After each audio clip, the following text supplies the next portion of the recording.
For this episode of NBL Now, we're catching up with the exciting next star, Malique Lewis, who's nothing but smiles after a week or so of preseason. Took a while to track you down. It's nice for you to give us some of your time, Malique. How you feeling? No, it's okay. It's okay. Anytime. I'm feeling good. I'm feeling good.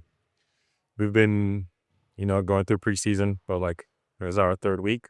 Yeah, every week just getting better and better, just getting everything more fluent. The team just bonding a little bit more. Watching you guys, everyone just coming in and making one. And yeah, I'm feeling good. I think everyone else is feeling good, and we're all ready to get started. You're coming back for your second year under Josh King, second year at the Phoenix, second year as a next star. Looking at right now where you're at, going back to last year at this time, what's changed? Is it mentally? Is it physically? Is it a bit of everything? I think it's a bit of everything. Mentally, I know I had a lot to work on. I'm still working on it, piece by piece, step by step. Physically, I'm getting there, trying to get my body right. I think there's a lot of things that was lingering from the past season that, I got to start being disciplined and being a professional and work on. And yeah, that's about it. We've seen a lot of success with the Next Stars program with the 2-year stints of just that. What you're saying is understanding how to be a professional, working on your body, adjusting to the NBL, which is one thing as well. And then you're really in the second year, take a massive stride forward. What are the conversations you've had with Josh King and the expectations then for this season? I think from last year, it was a bit of kind of like I was holding myself back. It was never Josh putting me on restrictions for anything, It was just me, not being as confident. So, nothing's changed, just go out there, be yourself, play your ass off, and, let everything translate. Is there part of you when you sit back and we know what your goal is to be in the NBA and you're on that path to get there, and you see guys, I mentioned the 2-year pro, Rocco Zakarsky, Alex Tui, get to now live that dream where you're thinking, okay, I'm going to continue to put in the work here, and then next year, that's going to be me, and it's pretty exciting. Yeah, not just them, like the guys in my agency that, that got drafted, you see it, and then, they text you, they tell you how training camp is, how the feeling is, and you're like, yeah, I want to be like that. I want to feel like I want to walk up on the stage, shake hands. I want to put the hat on, all of the extra stuff, So, yeah, it's just seeing it, believing in it, and going out there and doing it.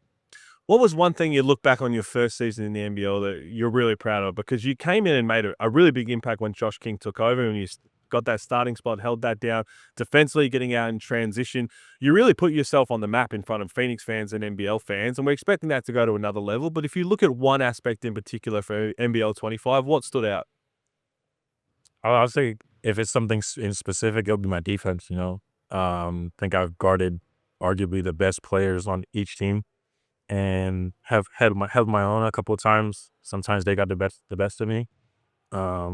But yeah, it would just be showing that I can go out there and compete and not having to be questioned, not having to be like, can we put him out there? No, we can put him out there. He can contribute and he can make plays for the team. What do you love about the challenge defensively like that? Because there's some unbelievable players in this league, unbelievable players on your team that you'd be going against every single day. You've got another chance because this is probably the biggest offseason in NBL history with some big key names, some big targets. It seems like you can't wait for that challenge. Yeah, I don't know. I think I take pride in defense. I don't like getting scored on too much. I can score how many points, but if I get scored on too much, I'll probably be pissed after the game. And that's something that was, kind of stuck with me since I was younger. I always played with grown men, and I would just be like, oh yeah, you got to play defense. Whenever you get the ball, you get the ball. So it's like, it just naturally stuck with me to go out there, and guard whoever's in front of you to the best of your ability. And, just like some guys, that I just think that they're not supposed to score on me in that type of way, not being cocky or anything, but it's just like, I don't know. Yeah, I guess it hurts me more for this guy or that guy to score, and yeah, I just take pride in defense. I think that's basically what sums it up. Yeah, it's definitely not an arrogance thing on the defensive end. Offensively, when people say it, I can understand, but I think it's that mentality and that competitiveness, which, you can help me pitch for it. I've been saying it last couple of years. We need an all NBL defensive team because there's some good defenders out there, and that's the kind of competition. One award just to recognizing one guy is okay. People always compete for that, but I think there's enough competition out there that we need that. I think so too. I'll You'll be co-sign interested it? in it. Yeah. Okay, that's what I need. How's the rehab going? I know you had a bit of a knee pain. You talked about being banged up a little bit last year. You feeling pretty good right now? I'm getting there. I'm getting there. It's just a slow process. I have good days, bad days. Um, but yeah, I think I'm going uphill. This approach to this season, it's a longer preseason in terms of the blitz, and then there's a bit of a break. I know you have some preseason games before the regular season. Are you approaching this year differently than last year because you've already had the experience? Or is it kind of the same with just a few different adjustments? I mean, I won't say I'm not approaching it the same way as last year. I'm just doing more, more aggressively. Just going out there and not waiting for things to come to me. Just, attack it head on. Go hunt shots, hunt guys on defense, and just let everything, flow. The Phoenix fans get to see the kind of competitor you are on the floor, and you're an excitement machine. Obviously, when you get out on the break or when you're coming down the lane, what they probably don't get to see is we've done a few of these sit downs here, and you interrupt every single other interview that I've had. But everyone talks about the culture that you bring, the kind of character that you are off the court. Is that something that you take pride in? I mean, that's just how I was brought up. Just well, you just try to be a nice guy. I don't want to go out there and be remembered as well, I don't know, excuse my language, an asshole or a fool or something. And I want to leave a mark and be like, all right, this guy, he lit the room up. He made everyone smile. He made everyone happy.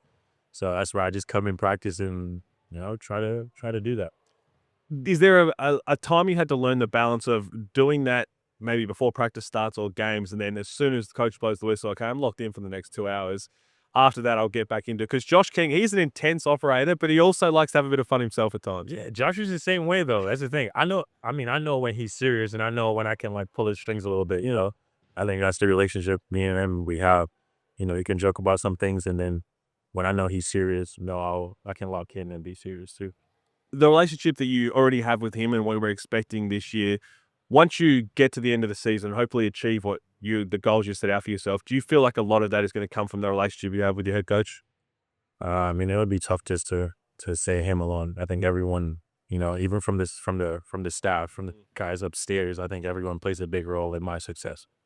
The relationships on the court, obviously you spent some time at Eurocamp with Owen Foxwell. Yeah. Seeing his growth and seeing him now at the Asia Cup, it must be awesome to see. Man, I'm proud of him. You don't have to put this in the video. I'm not gonna tell him that, but but yeah, I'm proud of my guy. He's been working hard, and he deserves everything that's coming to him.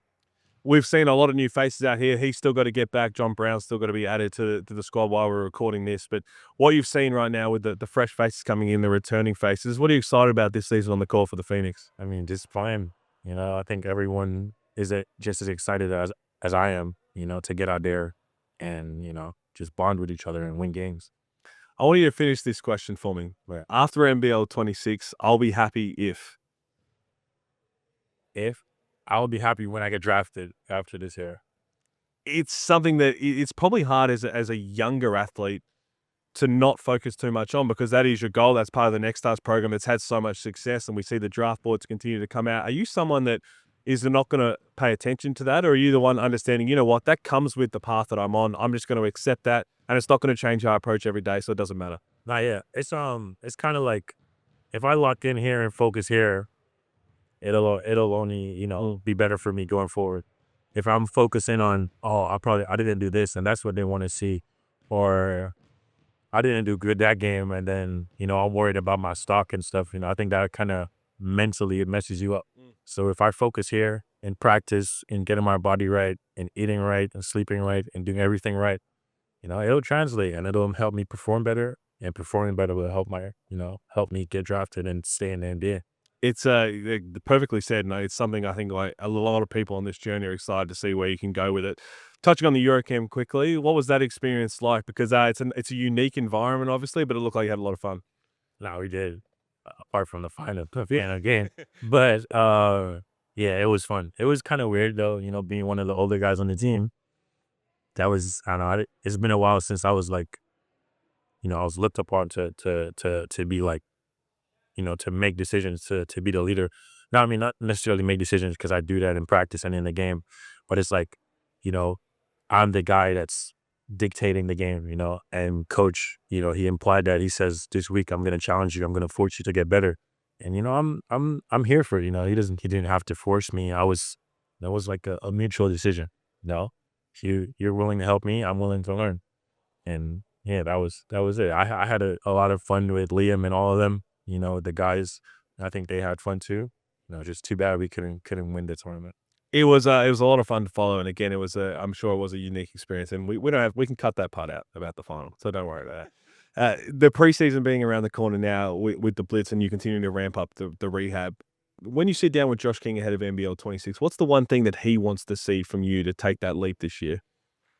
He said, "You just have to be in defensive player of the year conversations." I think that's where, that's what fuels me. When I'm locking up, I'm shooting the ball right, I'm attacking closeouts, I'm rebounding, I'm pushing the ball. But it all starts on this end of the court. I'm guarding the guy in front of me, and that gives me confidence to do everything else. So he tells me, just go out there, be yourself. You know what you can do. You show what you can do. Just go out there and do it. Last question: when I look back at your journey from where you've come from, everything that you've achieved, and the goals you have for yourself, is this where you? And I can see the smiles and all the fun that you're having out there right now, being around these people. Is this where you can really take a step back and say, you know what, this is exactly where I'm supposed to be at the age I'm at, the part of my career I'm at. This is exactly where I'm supposed to be to get to the next level. Yeah, I don't think I've took a wrong step in any decision that I made. I'm happy to be here. I think this would help me a lot competing against professionals, and yeah, I don't regret making any decision like coming back or anything. I just thought I wasn't ready to stand the drive, and another year would never hurt. It would just make me better, make me more prepared, and yeah. It's an incredibly mature answer for that because again, I know you don't make these decisions alone. You're talking to everybody, but then it comes in with a fresh mindset, clearly, and a fresh focus of, okay, if I wasn't ready that year, I'm going to make sure that next year, but I'm more than ready, and then it's going to be up there. I'm going to be shaking hands. Yeah, I mean, yeah, that's the moment. That's the moment. That's what keeps me going. Just walking up on this stage, that the whole scenario is just it's I don't know how to explain it. When I'm in the moment and I'm feeling it, it'll come out. But right now, it's just hard to explain. Malique, thanks for catching up, man. We're all excited on this journey, and we can't wait to see what unfolds next year at the draft. You got a big season ahead, so good luck. Thanks for having me. Thank you.